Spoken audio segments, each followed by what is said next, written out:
The Maitri Upanishad in simple English, presented by Svayam Prakash Sharma, part 5 of 7. In this part, we have a description of meditation on Om, and we have a description of the free spirit. Prajapati's instruction to the Vallikhilyas also concludes in this part. The Upanishad. And so it has been said elsewhere, there are in fact two Brahms to be meditated upon. One is the sound Brahm, the Brahm with sound, and the other is the non-sound Brahm, the Brahm without sound. It is by the sound Brahm that the non-sound Brahm is revealed and reached. The sound Brahm is Om. Moving upward by the sound Om, one ascends into the non-sound Brahm. So it is said, this is the way, this is immortality, this is complete union, and this is also tranquility.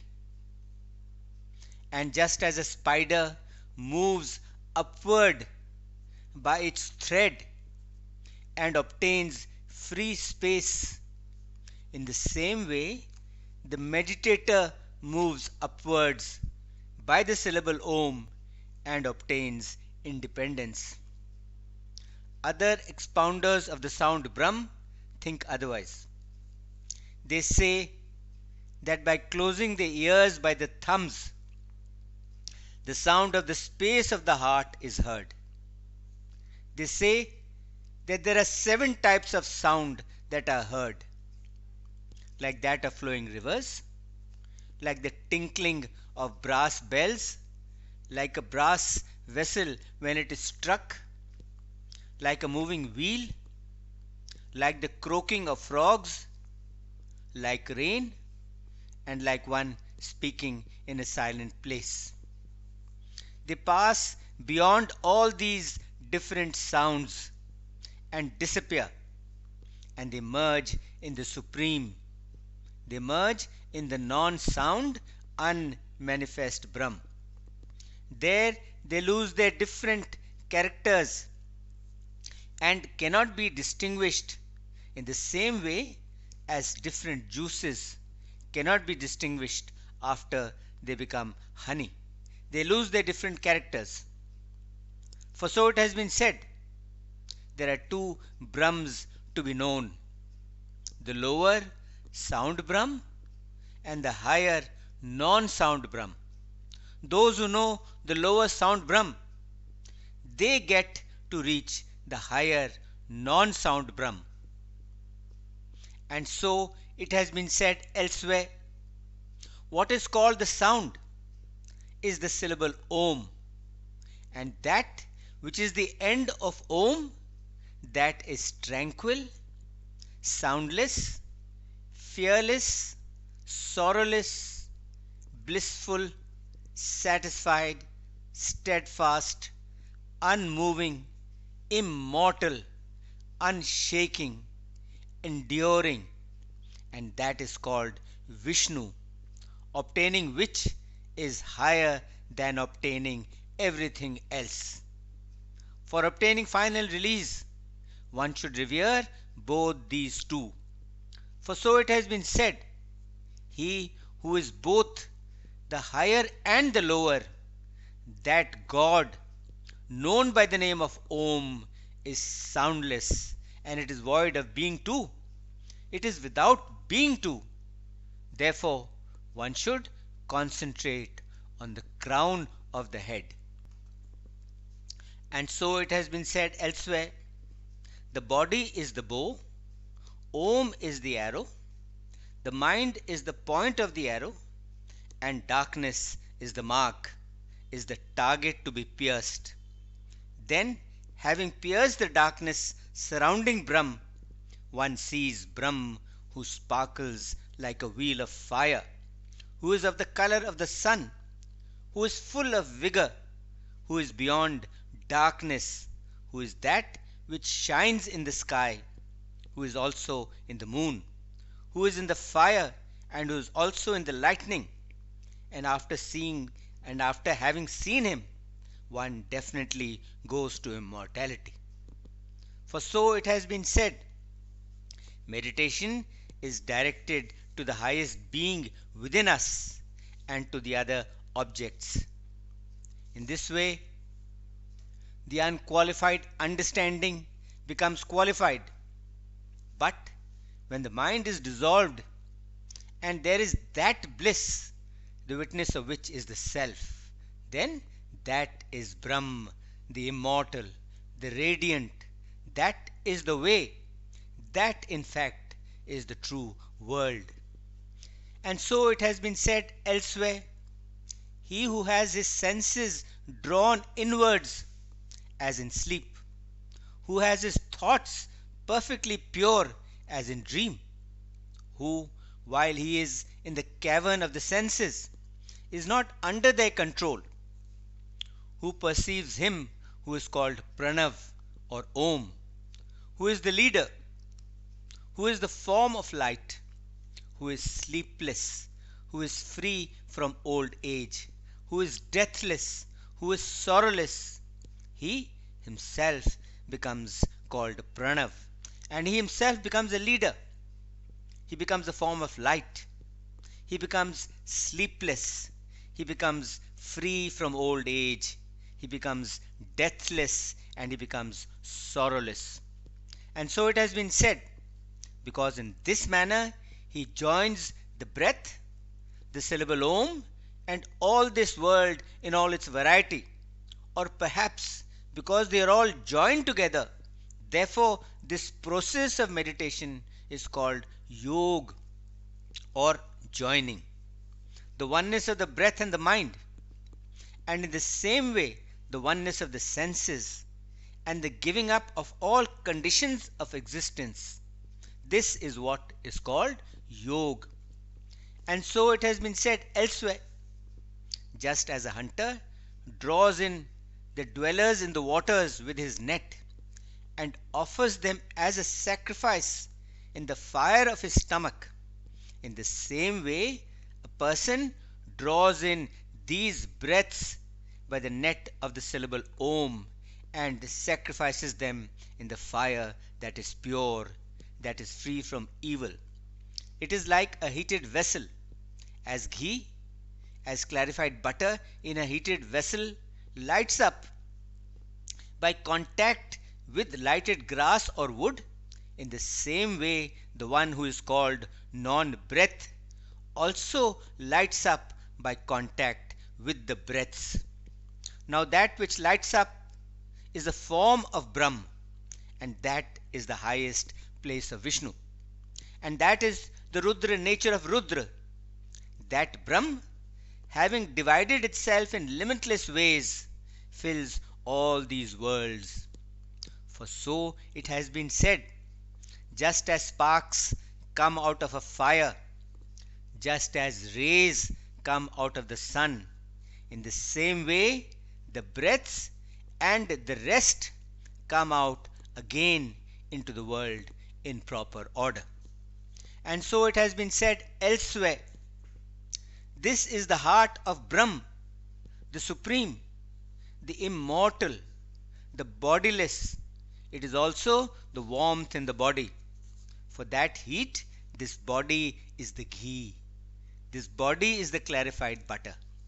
Although it is manifest, yet it is in fact hidden in the space of the heart.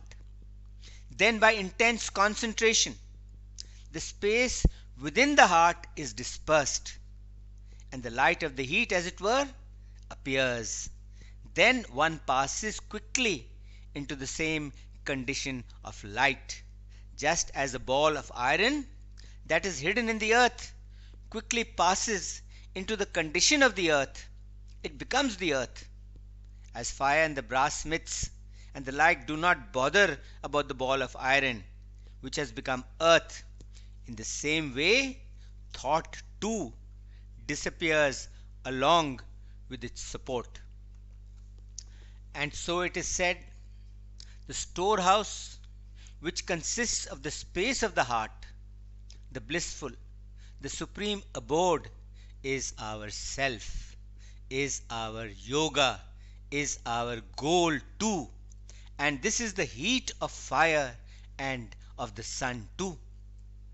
And so it has been said elsewhere, he passes beyond the elements, he passes beyond the senses and the objects of the senses, and then he takes hold of the bow, whose string is the life of a mendicant, whose stick is steadfastness. Then, using the arrow, which consists of freedom from self-conceit, he strikes down with this arrow the first guardian to the door of Brahma, who has confusion as his crown, who has greed and envy as his earrings, who has sloth, sleep, and impurity as his staff, who has the cord of self-love, who takes hold of the bow whose string is anger, whose stick is lust, who kills all beings here with the arrow that consists of desires. Then, having killed that guardian of the door of Brahma, he crosses over with the raft of the syllable Om to the other side of the space of the heart. In the inner space, which gradually becomes manifest, he should enter the hall of Brahma, just as a miner enters into a mine. Then, by the teachings of his spiritual teacher, he should disperse the fourfold sheath of Brahma, consisting of matter, of life, of mind, and of understanding. From now onwards, being pure, clean, void of being, tranquil, breathless, selfless, endless, undecaying, steadfast, eternal, unborn, independent, he abides in his own greatness. Thereafter, after having seen the self which abides in its own greatness, he looks down on the wheel of birth and death, as on a revolving wheel of a chariot, unaffected by it. For so it has been said, if a man practices yoga for 6 months and is constantly freed from the world, then he accomplishes the infinite, supreme, mysterious yoga. But a man, though he be well enlightened, if he is afflicted with passion and darkness, if he is attached to children, wife, and family, for such a one, yoga is never accomplished. Having spoken in this manner to King Brihadrath, the sage Sakayanya, with his heart fixed on the inner self, bowed before the king and said, by this Brahma knowledge, the sons of Prajapati ascended the path of Brahma. By the practice of yoga, one gains contentment, one learns to endure the dualities of pleasure and pain, and one gains tranquility. This most secret doctrine must never be declared to anyone who is not a son or daughter, who is not a pupil, and who does not have a tranquil mind. One may give this teaching to one who is devoted only to his teacher, and to one who is endowed with all the qualities. Om. One should be in a pure place. He himself should be pure. He should abide in goodness. He should study the real. He should speak of the real.